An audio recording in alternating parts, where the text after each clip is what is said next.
10 अप्रैल की लिखी कहानी अंग्रेजों की औकात सुनो। 10 अप्रैल की लिखी कहानी अंग्रेजों की औकात सुनो और शांति पूर्वक बैठे लोगों पर गोली की बौछार सुनो। गुस्सा हो गई पूरी जुलूस गुस्सा हो गई पूरी जुलूस, सरकारी कार्यालयों में तोड़ फोड़ की आवाज सुनो। डरकर जनरल डायर ने तब मार्शल लॉ का ऐलान सुनो। 13 अप्रैल सन 1919 को जलियांवाला बाग हत्याकांड सुनो। 13 अप्रैल सन 1919 को जलियांवाला बाग हत्याकांड सुनो।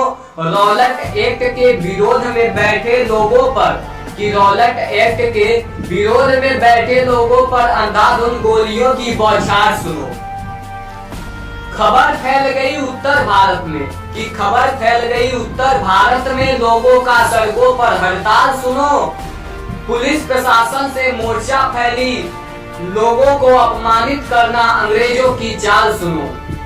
बड़े तकलीफों में जगड़ी अपनी भारत माता बड़े तकलीफों में जगड़ी अपनी भारत माता, अपने देश की आवाज सुनो। कितने वीरों ने बलिदान दिया, तब जाकर हम हुए आज आजाद सुनो।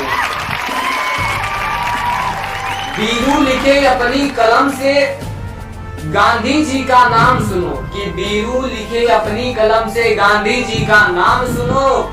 अहिंसा के रास्ते पर चलकर खुशियां हैं घर में आज सुनो।